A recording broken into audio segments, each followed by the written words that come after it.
So Okay. hold on. Let's Yeah. let's take this step by step for the listener. Yeah. So you start deconstructing Genesis 1 through 3. Mm-hmm. You start deconstructing hell. Mm-hmm. You're protecting the gospel, protecting the resurrection. But what were you thinking about your faith at that point? Did you see the writing on the wall, or did you think there's a way to save it? The ball's rolling. I'm gonna keep going. You know what I mean? And so why couldn't you stop? Why couldn't you say, well, Dag, if it's going to produce this kind of effect between me and my wife or me and others, why couldn't you just stop? I think because I'm trying to get through my set, and I can't make myself say like these lyrics. Worst show I've ever played, man. The worst show I ever played. I just lose it, bro. Yeah, I'm crying, everything like that. And she's like, "What's wrong? What's wrong?" And I'm like,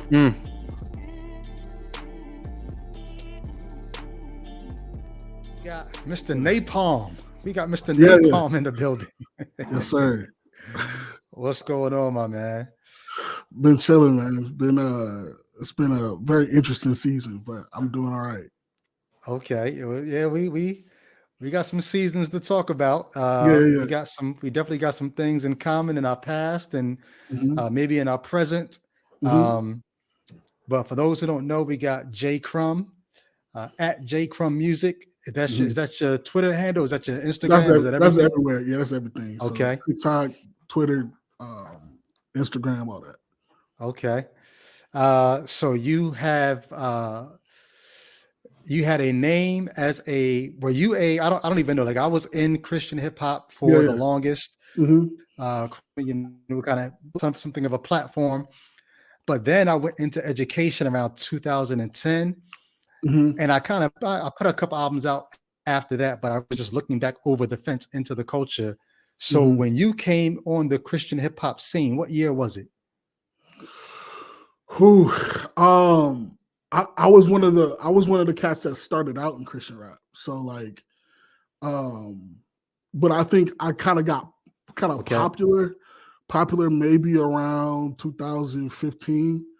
That's kind of when everything kind of changed a little bit more for me. So that's after the flagship artist Lecrae had sort of, a lot of people in the culture were kind of like, oh, we don't need the label. We can not have to do Christian rap. We can just rap. Was that part of the influence to get you out of Christian rap and just into, I'm just going to be in my lane as a rapper, or? Somewhat. So I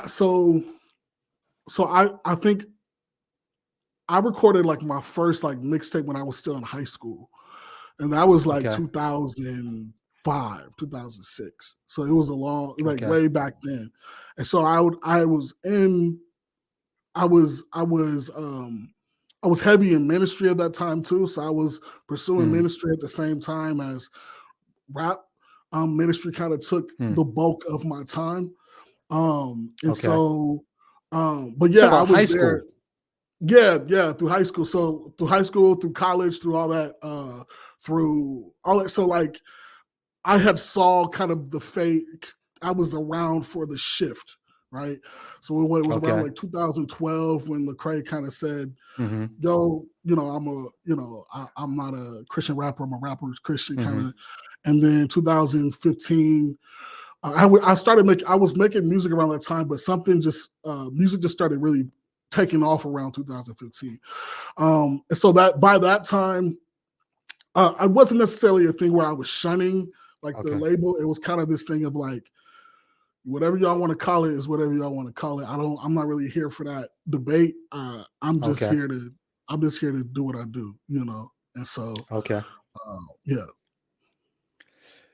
So yeah, I think I can remember hearing the name J.Crum. I think I didn't maybe hear the name float maybe till 2017, 2018. I guess you were kind of making more noise as time went on. But I'm just curious. Let me go back. You were doing ministry in high school. Yeah. I was involved in youth group and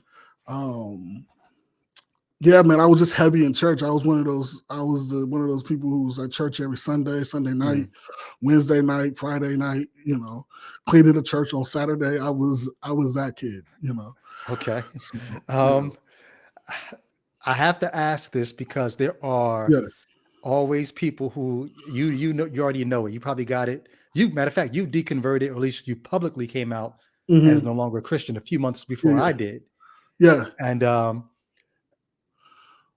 so I'm sure you got everything that I got in your own regard. But for the people who will come and say, you're not a former Christian, the fact that you're not in Christ anymore is proof that you never were a Christian. You never were. Yeah. How do you, not that you have to, but if you were to, how do you respond to you never were a Christian? You didn't really believe. Yeah, I think for a while that was a button for me where it was like, yo, we could fight. Like it was like for me, like, because you never knew like you weren't there. You know what I mean? Like you weren't there for the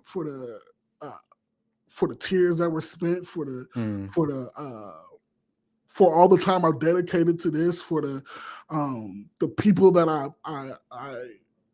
was praying for, and the money I gave, and the like, you know what I mean? Like the free shows and you don't know. Well, let me speak for the Christian, the one who will press you.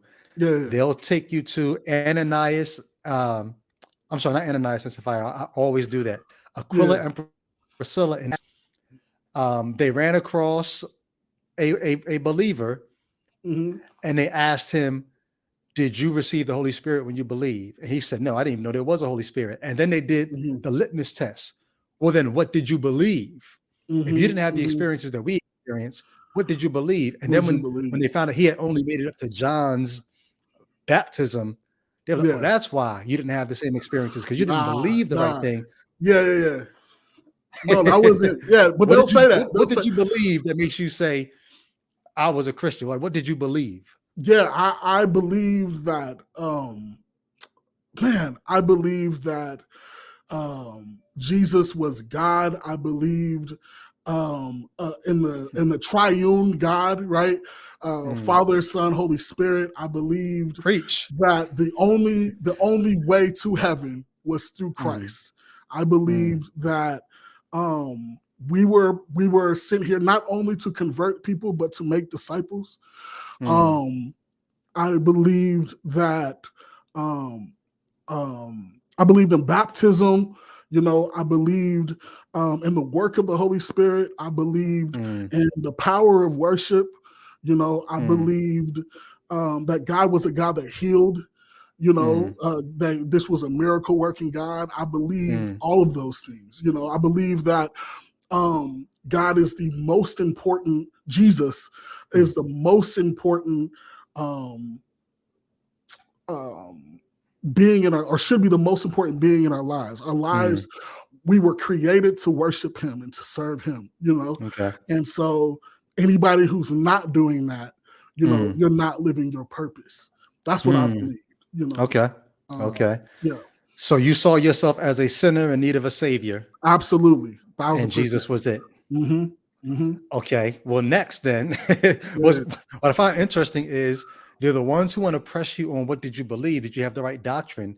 Then they're going to be people who press on what did you experience? Did you have any supernatural experiences? Because maybe you just didn't experience the power of God. Right. Did you have any? Because there are people who are watching this like, I want to discount everything he's going to say because he wasn't really one of us. Right. What if they say you just didn't experience the power of God? Oh man. The things I experienced definitely were things that I felt like were the power of God. Right. Okay. I was somebody who I've seen people say like, I was one of the people who was shouting when somebody said, "Oh, I no longer have cancer." I was one of the people who was shouting when people were like, I was in debt and now I'm not anymore. You know what I mean? I had money that came unexpectedly, or I had, my dad had been been gone for so long and hasn't been in the Lord, and now he's returned to God. Like there were certain things that I had saw or I felt like I felt, or things that I experienced that I used for years to like keep me from deconverting, right? Because even when I was in like my deconstruction phase, there was still this thing of like, but no, I know what I felt, I know what I experienced, I know that this was real to me, And so like, even though there's certain things in scripture and things that I'm finding out that's like not valid anymore, like I know that I know that I know that I know that this is real. So you're taking away all of the stones that people would want to throw at you to say that you weren't like, what could I say to you to say, well, I want to discount your deconversion, because if I can discount yours, then I'm still safe. Right. But right. you're sounding too much like what the safe Christian, what they experienced, which only leaves them one other choice, which is then you were somebody who were saved and then lost your salvation. That's kind of like the last right. horizon for the person that's trying to. I am now an apostate, right? And so you shipwrecked your faith, that kind of stuff. Yeah. Yeah. Go ahead. Yeah. No. That's and that's what. Because when there's not a lot of people who actually know me who can say, "Oh, this was never real to you." You know what I mean? Like if you actually know me, you can never say that. There's like randoms on the internet who could, but like I found myself, even people who like don't rock with where I am now, when somebody would jump on there, like in the comment section, they'll be like, "Nah, hold on, like this is J.Crum we talk about." Yeah, no, this is real. This was real to him. Like no, he wasn't like he definitely was a Christian. So now it's this thing of no, you're an apostate. You're somebody who knew the truth, felt the truth, experienced it, participated in it, and you decided to blaspheme the Holy Spirit. You're trampling under feet the Son of God and crucifying afresh the Savior. And you are the dog who's returned to his vomit. You know what I mean? Wow. You're that guy. Wow. And so so there's so much here that I want to dig into. And I don't know how much you've told your story already to the point where you may be tired of telling it. Oh, no. Okay. So you're in ministry. You're doing rap. First, you're doing Christian rap, and then you're just a Christian who's a rapper, but probably still doing ministry even in that. Right. At what point then did you start to feel this need to deconstruct? Like what was going on that caused you to think? Why did you need to depend on the miraculous things that you saw? What was happening? That's a really good question. So I had got really fed up with church. I remember around 2018, I was serving in youth ministry at this church that I had grown up in.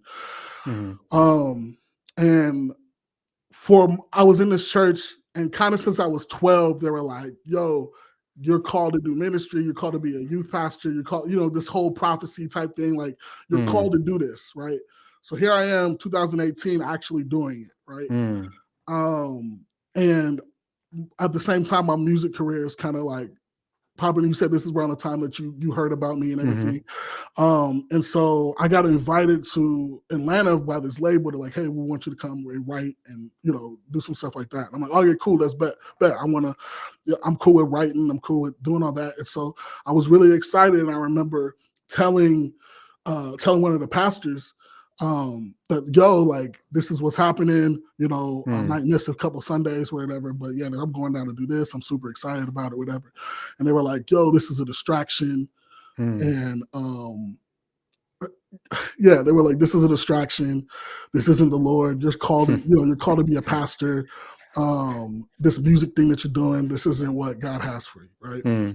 I remember snapping at that point. Like something in me just shifted, right? Where I was like, yo, since I was a kid, you guys have been controlling me, right? You've told me who I was supposed to be, and like I've done the thing, and everything else that I've done, if it had nothing to do with, being a youth pastor, you treated me like I was in sin, right?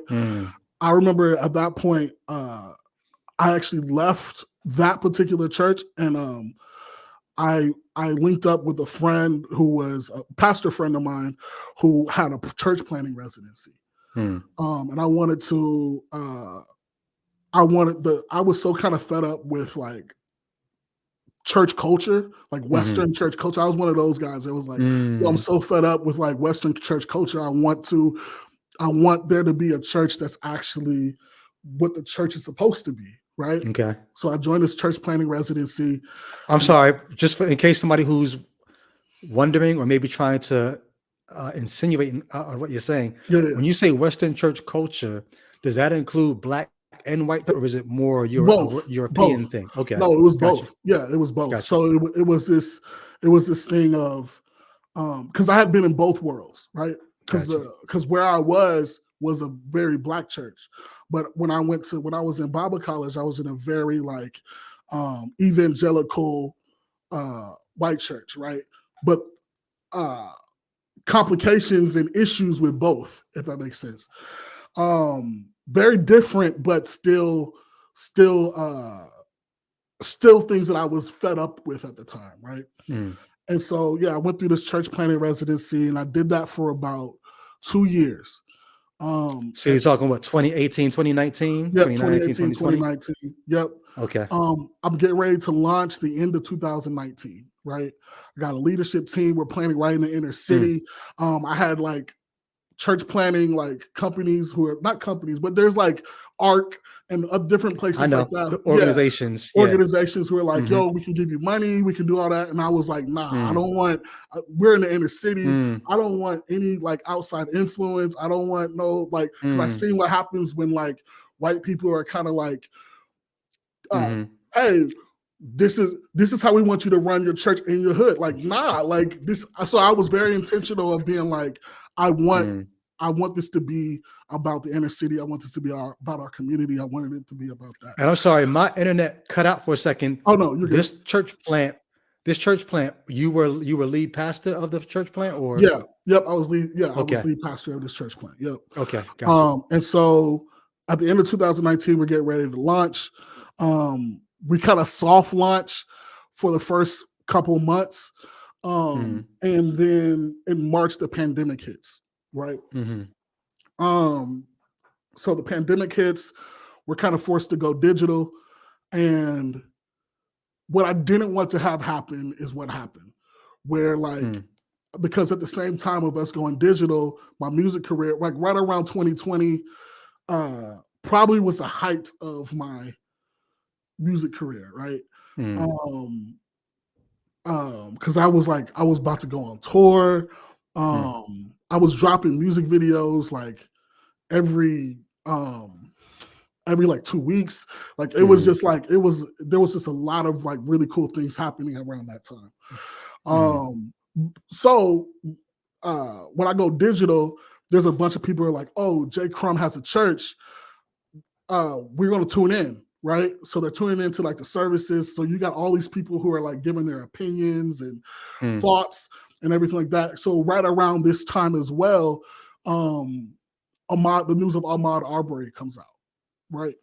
And so I preach a message about how I felt like the church has failed in racial reconciliation. Right. All the way to the point where if you look at every major oppressive movement in this country was led by Christians. And so I talk about that, and I talk about ways that we can better ourselves and ways that we can approach this in a different light and everything like that. And I live in Omaha, Nebraska, and so very, very, very red, right above the Bible Belt. And so, they just did not like what I had to say, and so I was getting a lot of hate, a lot of messages, and for me, I'm all about us. You know what I mean? I'm all about inner city. I'm all about talking about, talking about it, and so I doubled down, and news of Breonna Taylor came out. I'm continuing to talk, and then news of George, then the whole George Floyd situation happened. Now I live in Omaha, so during one of the George Floyd protests, there's a young man named James Scurlock, and he was murdered by a white business owner in the middle of the street. This white business owner approaches this group of people, brandishes a gun, and shoots at their feet. He shoots at one of his friends, and so he's trying to get the gun away from him. The guy comes around, shoots him in the neck, and faces no charge. They released him that night. And so at this time in Omaha, I'm leading protests for James Scurlock along with George Floyd and Breonna Taylor and everything like that. So I'm doing that. I'm asking people to join me in this. And one of the white pastors from one of the biggest churches in our city shows up to one of my protests. And I'm like, oh wow, this is dope. I was we kind of I felt like, okay, there's gonna be some this was the racial reconciliation stuff you were wanting to see. This is what I wanted to see. I'm like, okay, we're something this, something's happening, right?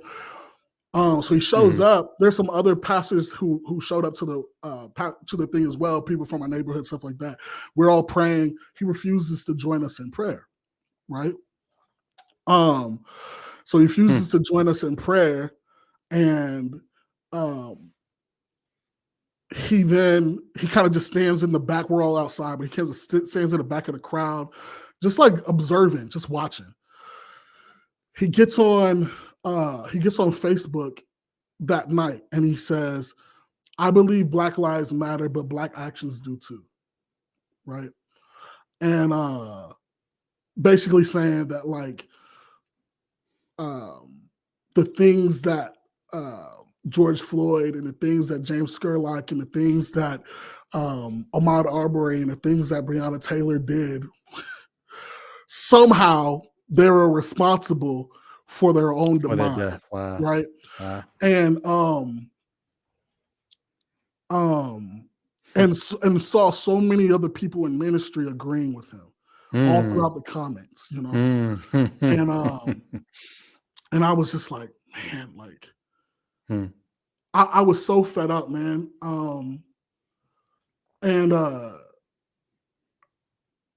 I remember we get to the end of July or beginning of August, and a bunch of the pastors in the city that had called me and said hey, we're all getting together. We want to meet about this and everything like that. And so I was like, okay, let's, my I don't know if it was this, my own, me being naive or whatever, but me feeling okay, maybe they have time to think about this. Maybe we can make some progress or whatever. I show up to the thing, man. And they're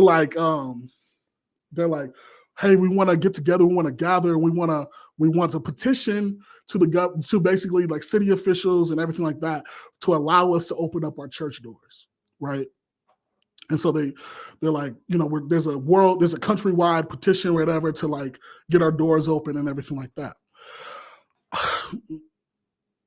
For me, I was so fed up because it was this thing of, you guys wouldn't petition, you guys wouldn't protest for people's lives, right? People who were killed unjustly, right? But you're willing to organize to get your doors open, because I understand you're hurting.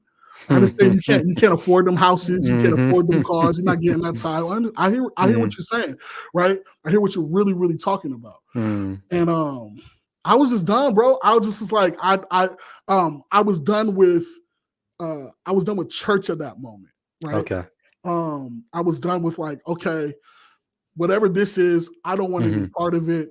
Okay. I ended up being yo, I don't this isn't worth people's lives, and I don't want any part of it, right? Mm. And so I remember around that time, because I just felt like I could serve my community in so many different ways, other than trying to make this thing work, right? Because I didn't know what this was going to look like in the future. I was like, you know what, I can serve my community in different ways, and so so I ended up leaving. I ended up ending the church plant, and then. But they did work, man. The doors opened back, the doors opened back up, and I remember I remember around this time, I'm kind of like, yo, I need to know if this thing is real, right?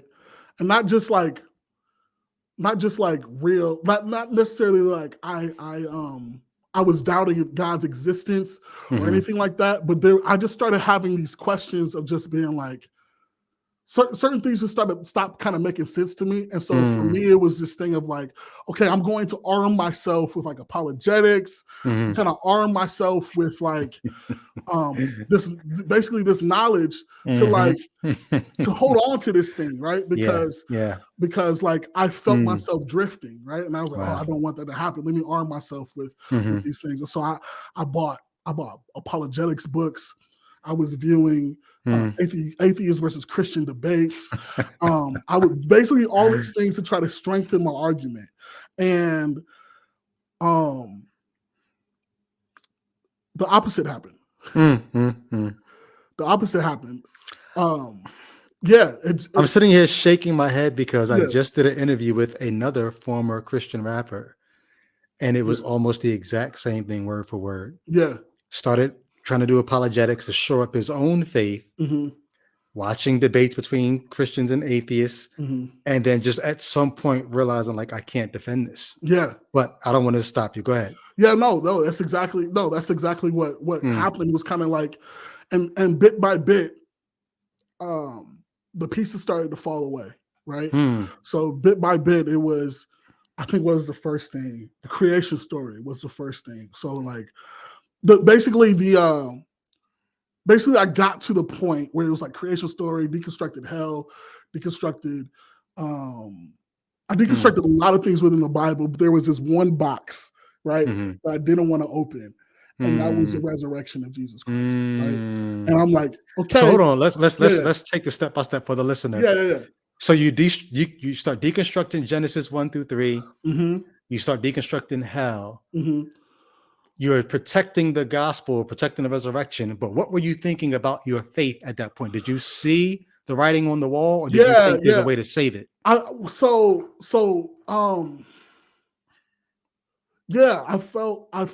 think in the back of my mind, it was like, okay, this is where we're headed. But there was this fear of like, what does that mean? What does that mean for me? What does that mean for my marriage? What does that mean for my career?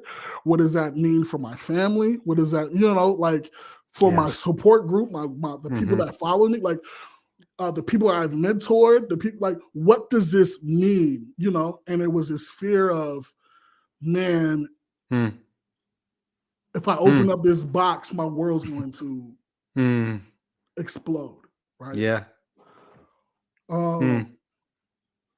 And so I'm sorry, man. I want to help as many people as possible with this.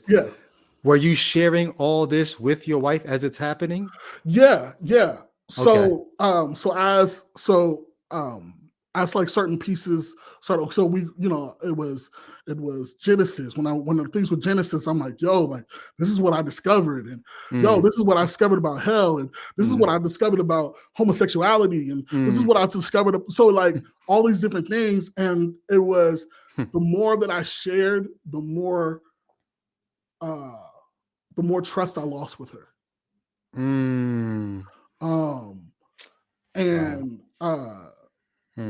It was just this thing where like she was kind of like, I don't want to participate in this. Like I don't even want to know. Like I don't. So it just kind of got to the point where like, okay, now I'm kind of the ball's rolling. I'm gonna keep going. You know what I mean? And so why couldn't you stop? Why couldn't you say, well, Dag, if it's if it's going to produce this kind of effect between me and my wife or me and other, why couldn't you just stop? I think because I had spent so much time believing things that I have now discovered to be not true. And I didn't want to spend any more time being submitted to a lie, right? Like I can't. I don't want to spend the rest of my life being submitted to a lie because I want to make people happy. My whole life has been about making people happy. My whole life has been about, being this nice, safe, approachable person that like I didn't even like know myself, because anything that I believed was, wow, what does the Bible say? You know what I mean? And so like I was just on this path of like, I gotta know, like we're already here, like, and so and also because this has been everything for me, like I just knew that like if I'm going to continue in this, I just gotta know, right? I just gotta know that I know that I know. And yeah, man. So I think that's why I couldn't stop. Okay. Yeah, and so the more and more the trust kind of left and everything like that. I remember getting to around October, November-ish of 2020. And or no, 2021. Because I 2021 was like a huge year for like pulling pieces away, right? I get to around October, and I now am opening up that box. Okay. Right? Because like for me it was like, okay, I just gotta know, man. I just gotta know. And as I opened up that box and really, really like took an honest look at it, for me, it didn't hold up anymore. And so I remember like when that happened, there was this fear of like, okay, I'm about to lose everything. Like, let's slow our roll. Like, let's consider this, everything like that. I remember doing a show December 16th. Bro, this is crazy. December 16th, I remember doing this show. And I put together this food drive. So basically, not food drive, it was a toy drive. So like, I did a show, and the way for you to gain interest is you bring in a toy or you could pay money to get it. But those are the only ways you can get into the show. Okay. It was really, yeah. And so, so I do show like around this time I was still doing shows, and the type of show like I was still doing like I still had Christian music, but I was performing in places that like in bars and stuff like that, right? Traditional venues, all of that. And so I remember I'm trying to get through my set, and I can't make myself say like these lyrics. The worst show I've ever played, man. The worst show I ever played. Wow. I remember packing up my boxes up and everything, and I'm walking to my car.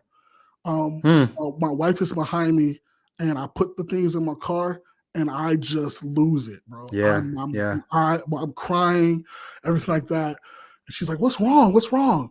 And I'm like, I don't believe in God anymore. I don't think he's real. And I don't want to lose you. It wasn't in that moment. In that moment, it wasn't so much that I don't believe God is real, because I kind of been sitting with that for a little bit. Probably the first time I said it out loud, but like in that moment, it was this thing of like, I just don't want to lose you. Like I don't know what this means for us. And she says, Don't worry about that right now. And that's not what I wanted to hear. That's not what I wanted to hear right there. I wanted to hear like, yo, like we're gonna be fine. Like what, right. Like I love you anyway, something. Don't worry about that right now, And like basically like, we gotta get you back to believing again. I'm like, first things first. Yeah, first things first. And like it was this thing of like, I'm not going back. Like this is it. And so I remember trying to figure out what I was going to do and everything like that. And I was like, I could continue to like make music, and I could continue to like play the game and everything like that. And that's just not, that was just the thing where it's like, man, I had spent all this time pulling all these pieces away. What does it look like for me to like live a lot? You know what I mean? What does it look like for me to like continue to live in fear of like what people think? You know what I'm saying? Yeah. And so I remember, what was it? Around December, the end of December, like right at 2022. Boy, I know Christmas was rough. Yeah, it was. Yeah, Christmas was real rough. I remember telling the world that I was agnostic. And sheesh, bro. That everything that I was afraid would happen happened. Everything I was afraid that would happen happened. And yeah, but I'm okay. That's okay. That's the thing.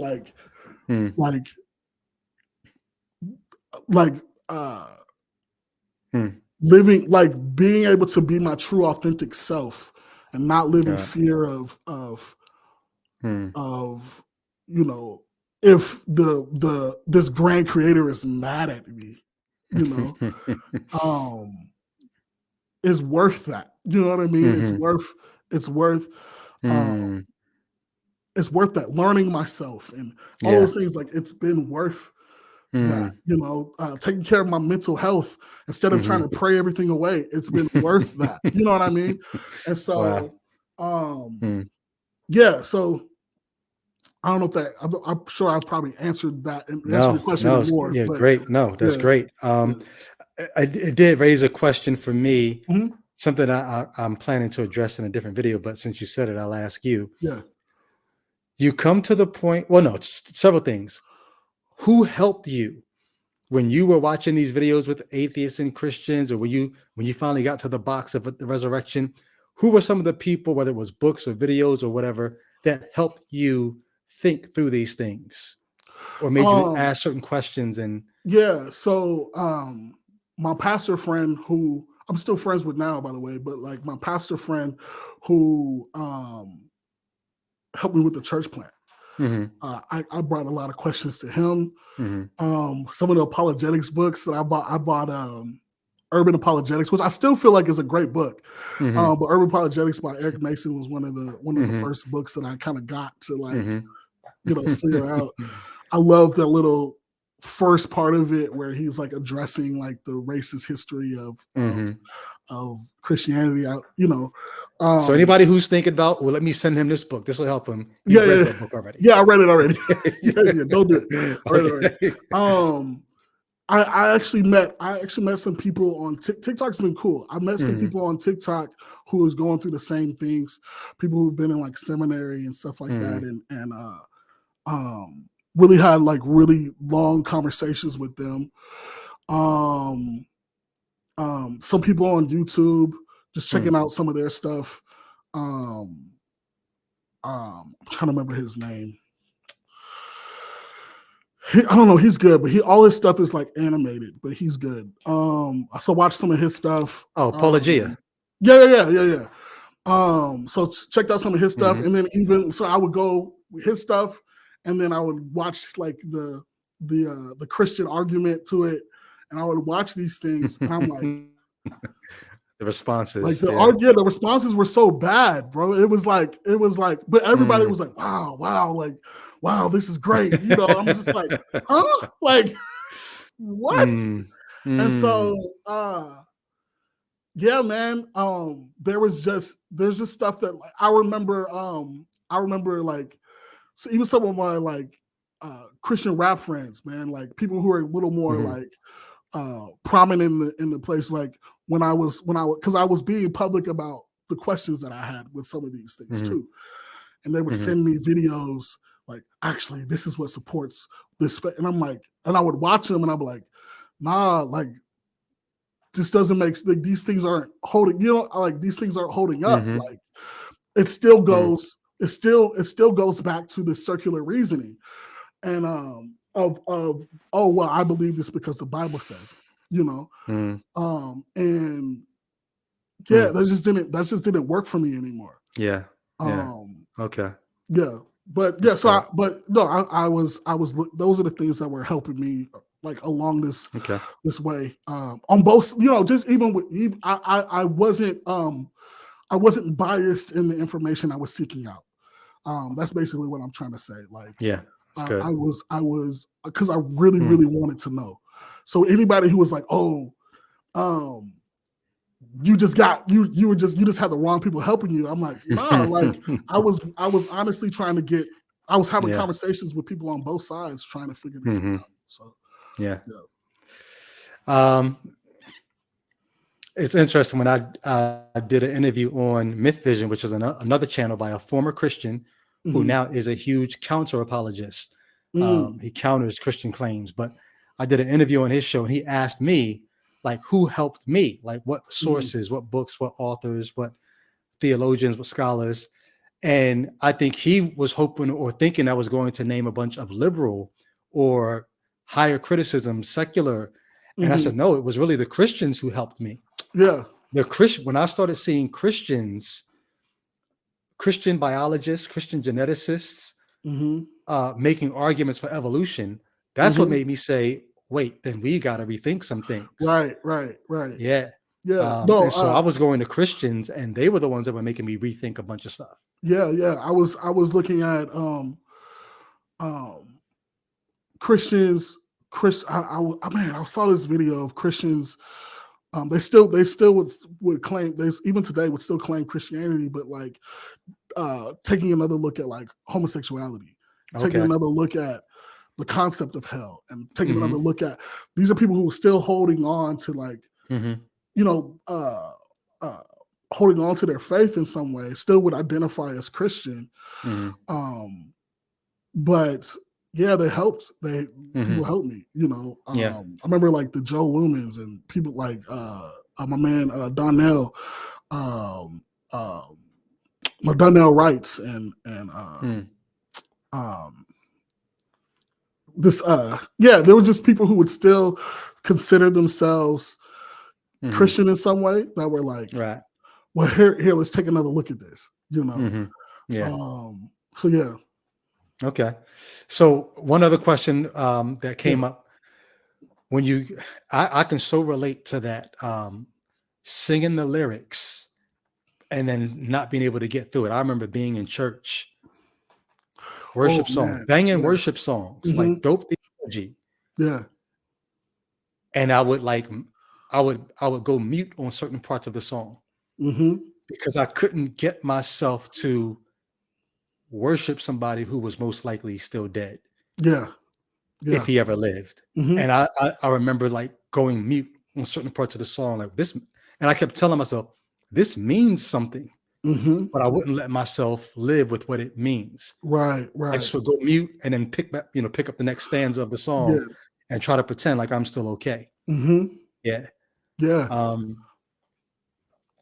But when you say, okay, so you got to that point, why go as far as, okay, the resurrections, you don't believe that anymore. Genesis, you can't give it that anymore. You get rid of, you know that you probably can't believe Christianity. Why go so far as to question God? Why not just say, oh, this religion isn't real, but there's still I'm still going to worship a creator. I'm still going to, why go to being agnostic, if not atheist? Like, why go that far? Yeah.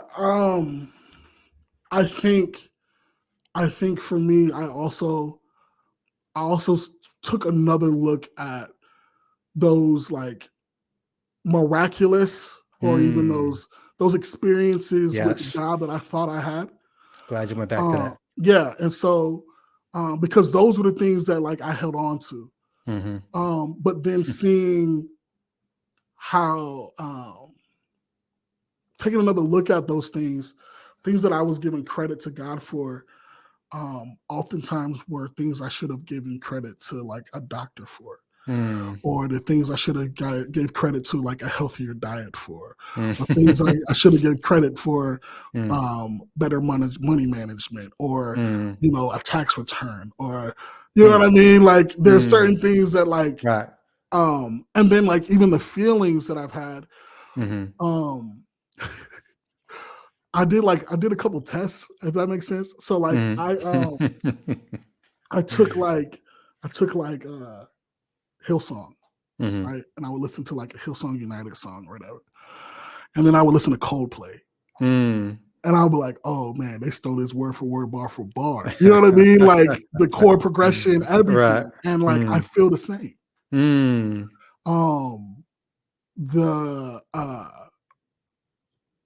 other people with other religions and other cultures and everything like that, like they talk about feeling the same thing. People who go to Coachella are feeling the same thing. You know what I mean? Like the chills and the not knowing what to do with their body and everything like that. Like, well, the sense of grandeur. You're grand, and you're one with this grandness that you feel. Right. Yeah.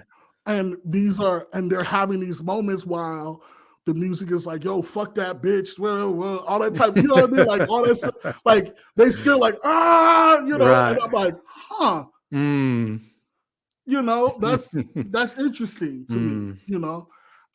Just taking a real honest look, because like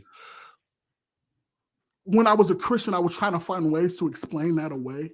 Yeah. You know, the gifts are without repentance. Or Satan is good at Satan's a good counterfeiter. Yeah, right? Satan led worship in heaven. You know, Lucifer was, you know what I mean? All these things.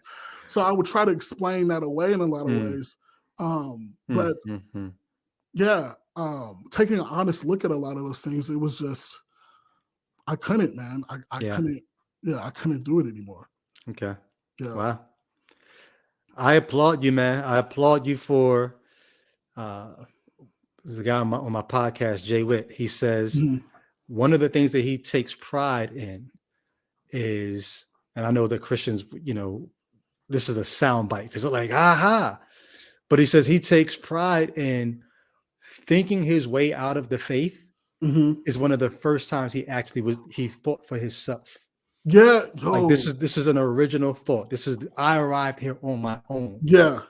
And he kind of just took like, yo, I can do this. I can be responsible for my life. Yeah.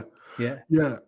That's I didn't come to that realization until after I was public about me leaving the faith and everything like that. When I started getting messages from other artists within Christian hip hop and Christian music in general, who they were like, "Yo, me too," but they couldn't be public about it. They continue to go on tours and continue to like, they're still in it, right? Like, and so like that's when I came to the realization that like, yo, bro, you did like, you got out of it. You like, you're not living a lie. This isn't a thing where you're like, oh, I have to stay in this to feed my family. Like nah, like you fought for yourself. Yeah. You fought for your transparency. You fought to live authentically. Yeah. Like for the first time in your life, like, you know, you prioritized yourself. Yeah. Yeah. And yeah, and to continue to do that, continue to find myself establishing boundaries, continue to find myself, you know, distancing myself from toxic people and toxic situations and toxic conversations and all of that. Like, hey, this isn't good for me. I don't want to do it. Or, hey, Right. I simply do not want to, right? Mm. And that's enough reason for me to not Right. participate, And Yeah. Mm. that's been really cool, Wow. Yeah. Wow. Yeah. I don't know, man. The Bible talks a lot about childlike faith and coming to Jesus as a little child. Mhm. It's almost like you get to the point where you realize you're not a child. You know what I Yeah, mean? yeah, Like you're yeah, an adult. yeah, Adulting, part of adulting is thinking for yourself, and part of adulting is realizing that you're responsible for your life. You're responsible. I know for me, it was empowering. I was teaching at Christian schools and all that, and I said, I don't believe this anymore. I've got all this debt from Bible college and seminary, and I'm only prepared to do Christian jobs or jobs that I could yeah, sort of like contort them to make them not look Christian, but they really are. yeah, yeah, That's all I'm prepared for. And I said, well, damn, if I don't believe this anymore, I can't keep doing that. yeah. And I'm not, hating on anybody who says, oh, I can't stop touring because this is how I make my money. I'm not hating on that No, yeah, me necessarily. neither. Yeah, yeah. But I know for me, I said, I know professors who don't believe and they still teach. I said, I can't do that. Mhm. And so I had to strategize. I had to think like, man, okay, it's on you now. And I remember like, okay, let me take that on, and to just come up with another career, another stream of income, another way of living where I'm not dependent on the faith. I'm not dependent on my Christian identity. I'm not dependent on like every job that I've ever had, I got through my Christian connections. So even at the Cross Movement, I ended up teaching at 4 different schools. Every single one of them was through a Christian connection. Right, right. I said, I need something that even if if I let all that go today, I'm not dependent on any of it. And when I was able to work that out, I said, yo, I did this. Like you can live a life. Yeah. Absolutely. When you get a new job as a Christian, what do? You pray. Yeah. God, help me keep this job. Help me. So, I could actually be okay. And it was the most invigorating, empowering, changed my entire outlook. Yeah. You know what I mean? This is wild, bro. I was the biggest Cross Movement fan when I was a kid. I had Human Emergency on cassette. Wow. Yeah. Yo. Yeah. Crazy. Yeah, it's wild. That's wild. I can only imagine, like, from one deconverted brother to another, like seeing somebody like Fanatic in this space. I can just imagine. Yeah, especially because it happened a little bit after me. It was this like, man, it was this thing of like, I'm not crazy. Like I'm not crazy. I'm glad I was able to confirm that. Yeah. It was, and I think I was a little like over defensive of you. I think I remember getting. I ended up apologizing to him, but I remember getting. I got like a real life public argument with Dayton. I remember me and him was beefing. And I ended up apologizing, but like, I remember that. For those who don't know what that's about, Dayton has my very last Christian verse, and the day that I went public, because I told him about maybe 6 or 7 months prior. I said, yo, man, some stuff is coming from me, and like it's gonna be different. I actually flew down to Florida to see him preach. It was his first sermon. And outside, I told him, and I think it was Monster Tarver was out there with him. I said, yo, man, like, I don't know what to say, but I got some things I'm going to reveal pretty soon. He was like, as long as you're not Muslim. I said, I can't say what it is. And then months later, when I put out my deconversion video, he texted me like, yo, now I know what it is. And I said to him like, yo, if you still want to use that verse, go ahead. So as soon as I said that, he immediately went on Twitter and was like, y'all want to hear Fanatic's last Christian verse? I was like, dog, this is mad corny, bro.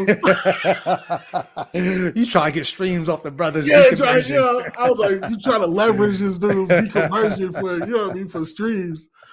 Yeah, and I think other people started jumping on the bed. I had to apologize. I had to apologize. I was Yeah, like, but nobody knew, so I didn't handle that right. he was well within his rights to do that. Yeah. I still like it's probably one of my best verses in the last couple of years. And even when I wrote that verse in the beginning of 2021. He didn't, and it wasn't until 2022 that I actually told him, like, yo, if you still got that, you want to use it, because he was planning to. But even when I wrote that verse, I wrote it largely out of a debt to him, because he had been asking me for a couple of years, and I was hesitant to do it because I knew I've been in this place since 2014. I've been like, my mind had checked out, but my heart didn't want to let go. So you're talking like 6 years of like depression, 6 years of trying to quiet my questions. Yeah. So he had asked me for a couple of years to write that verse. Then when he got COVID and he was having a hard time with it, I said, let me go ahead and do something to help lift it. I really wrote the verse just to kind of like bless him, lift his spirits while he was sick. Right. So I said, yo, I wrote it. He said, oh, Bet, can you record it? So I went in. I really just was like impressed that, yo, I could still do it, because for a long time, I couldn't string two Christ honoring words together. Right. And I was like, yo, I could still do it. Maybe I do still believe somewhere in my heart. Yeah. It was crazy. I feel that. I definitely have verses left over. Like I had a whole project like that I shelved. But like features, a lot of those started trickling out after my a lot of those started trickling out, and like people like, you remember when you said this, bro? You remember. So do you think you probably won't ever release the project? Yeah. People have been begging me, like, yo, put it, like, even the people who are like featured on it, like, it's so good, like the music's so good, man, you should still put. I'm like, I just don't believe that anymore. And like, I just want to move on, man. I just want to move. I'm making music. I'm still making music, but like, I really enjoy the space that I'm in now. I really enjoy the type of music I'm making now. I really enjoy. So I want to hear some of your music, because for me, 30 years as a Christian MC, right? Yeah. When I deconverted, I can't even think about rap anymore, because I hear that. You know what I mean? Like, the only reason I ever got good at rap was to preach the gospel. So I can't even get there. So like, I would love to get check it out. Inspiration. So my last album, I dropped it in October. And it's called Valiant, and it's all about my deconversion, right? And so it kind of goes from the beginning, like the first track is called Other Side, and it's just, I'm just kind of just singing on it. And it's just basically saying, hey, there's a love on the other side. Like, just so you know that, like, I know it feels like, shit over here is like it, because that's what they'll tell you. Like, over there, it's nothing but this evil, place full of malice, place full of destruction and death, and just evil. And it's like, it's not that. It's not. And but it basically goes from that to like it goes all the way to the point where, like, the last track where I'm talking about heaven. And that was because that I think that was the hardest, even more than I think the resurrection. Heaven was probably hit me the hardest of that potentially not being like real. Knowing that, like, the people I've said goodbye to, that really was the last time that I will see. There was always this hope, and I just, we'll see you again. I'm going up yonder. You know what I mean? Like, this whole thing of together, we'll be together in paradise forever. Letting that go was extremely hard, right? So I wrote a song about that as well. But I have that, and then I dropped a song today, and it's just about like today. I've kind of like with that, I kind of felt like I've as far as musically been able to like deal with that, right? And that was like a great creative outlet for me. But now it's like, okay, now we're getting into subjects that I never was able to like really get into. So I have a song, I just dropped a song today called Shea Butter and Box Braids. And it's just celebrating Black love, man. Yeah. And it's just about, it's just about that, And so, but yeah, I'm talking about all these different subjects that I was not to say that I didn't talk about before, but like there was always like a limit. There was always like, oh, that's too far. Don't say that because Rapzilla is not going to like that. So like, so it was this thing of like, really, really, really being able to like, this is a freedom with it, man, and I'm really enjoying that. So So speaking of shea butter and box braids, if you don't want to answer this, that's fine. I can even chop out the question so I don't even ask on air. But all good. So I'm sure those who've been watching are curious to know how the story goes. Your wife says, "Don't even worry about that right now. We got to get you back to your first love." You don't go back to quote unquote your first love. You don't go back to Jesus. Right. You and wifey. We're not together anymore. And that was also something that was really, really hard. That was really tough. But yeah, man, it was just one, and I don't want to. I know, like it's one of those things where yes, it was extremely painful and everything like that. But it's one of those things also that like I was mad for a long time. I think now I've kind of gotten to the place where like I kind of understand it, right? Because when we were together, right? Even with the premarital counseling and everything, it was this thing that was, hey, as long as God is at the center of your relationship, you guys are going to be fine, right? So the foundation of our marriage was in Christ, right? The foundation in our marriage was that. So when Christ is no longer there, for me, it's like, okay, well, this is now shifted to where like my love for you is the foundation. My dedication for you is the foundation. But God is still everything to you, right? God is still your all in all, right? And even with that, you have been conditioned to believe that He's most important. So like when you have somebody who has been your partner for so long and he's no longer in that, you don't know how to respond to that, right? Or you feel like the right answer is, I need to distance myself and just hope that you get it together, And so slowly things just started to fall apart. And it was, so that was one of the things that that's when I was saying everything that I feared would happen happened. That's exactly what I meant. Like that I lost that. I lost like my support group, caused distance within my family.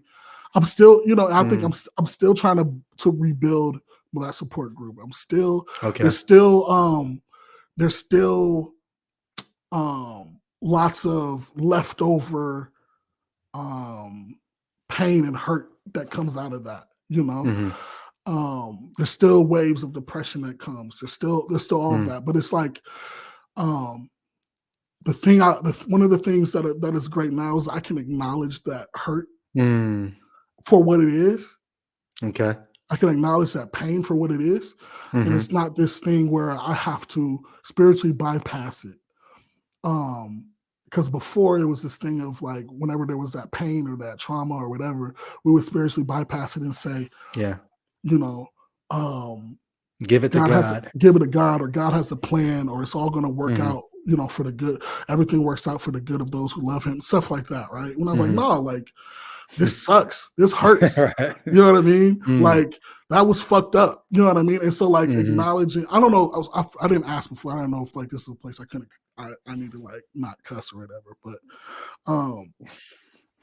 let it fly. All right, cool. In the words of Lil Wayne, let it fly. Yeah. All right, cool. So like, but yeah, those were situations, like these are situations where like I can acknowledge for what it is and properly mourn, properly go through it, properly, communicate my feeling, properly do, you know what I mean, to do all those things. And I think it's, I think I'm in a place where I'm probably the most emotionally healthy I've ever been. Now, did you do therapy with all this or no? Yes. Okay. I'm heavy. I was in Gotcha. therapy heavy. I'm still in therapy, but like, Cool. through that, and that helped a lot. Mm-hmm. To help me, not necessarily answer questions about the faith, but to help me deal with the emotions that come with that. Because your whole Mm-hmm. world, this wasn't something where it was like, oh yeah, I'm leaving the faith so I can go have sex and do drugs, and I can, you know what I mean? I'm leaving the faith because a lot of people think that, like, oh, you just did this, to do all this. I'm like, nah, I could have did that in the church. You know what I mean? Right. I could have, like, Right. I don't know what you think happens in church, but like Right. that happens in church. And so I didn't have to leave to do that. Right. There's plenty of women and who go to church on Sunday who's ready to, you know what I mean? So like that's not what I was doing this for. Yeah. Like I legitimately, this was a painful process because you lose in a lot of ways. You like lose who you are. Yeah, you lose in a big part of ways, yourself. Yeah, a lot of ways identity. you're like grieving your best friend, the one that you know the most is dead. Like you're grieving him. And that was one of the things I learned in therapy was like, no, it's you're grieving someone that's no longer here, which is yourself, and you knew their thoughts, you knew their intentions, you knew all that. I'm like, man, like, that's how I felt, and it was tough. Well said. Yeah. Man, just thinking about that, I can look back at my journey and see how I was creating a new self to replace the old self. But for a while, they both lived at the same time. Yeah. You know what I mean? And so there was this war, in my first album, Incredible Walk, right? There was this war within me where this old self, I'm like, man, but I don't want to let him go. But having shed that, I'm like, man, why? If I could have shed that like decades ago, like I wonder, who I would be or where I would be today. Yeah. I'm so glad that I did it in my 40s as opposed to in my 60s or 70s, where I still have a life that I can live and I still can chase dreams. And, I've always wanted to, I can do that. And and I'll be honest, I hate that there are people looking to discount my reasons for disbelief so that if people find out how quote unquote sinful my life is, like, oh, that's why you left. Like, I hate that I can't talk about certain things without it becoming I knew it wasn't about the Bible. I knew it wasn't about that. It was just that. Yeah. Like that pigeonhole that believers have of wanting to discount someone's real legitimate reasons for here's why I don't believe that. I hate that, but I appreciate that, man. I appreciate everything you shared. There was a mirror here most of the night as I'm hearing your story. I'm like, wow. And people who are watching, if you can identify with any of this, the question becomes like, are you willing to do what it takes? And I know for a lot of people, you risk support groups, you risk family, even you risk careers, you risk. But I just was to the point where, like you said, earlier, it was worth it. Just to be able to be true to myself, it was worth it. Yeah. Yeah, man. There's just so much. I say freedom, and I know what Christians are going to say when I say that, right? I know what they think, but like, no, like there's just this freedom. Not even this freedom to like. I know they think by freedom that just means like being reckless and stuff like that. But no, there's this freedom to like just be authentic. There's this freedom to like really truly experience life, right? Because to think your own thoughts and to live without the training wheels. Right. You know what I mean? Like those training wheels that, well, how else will I know what's right and wrong? Or where would I get comfort about the afterlife? Or where would I? Those training wheels are useful, I think, for a time. Yeah. In the same way that you tell children comforting stories to get them to be able to go to sleep without the light on. But after a while, like those training wheels, they become prohibitive. Just to, like you said, the freedom that you need to actually navigate where life can go. And so I can identify with that choice of the word freedom. I think it's the right word. Yeah, 1,000%. I appreciate you having me on this show, man. This is this is a really cool moment. I feel like, for at least for me. That's what's up.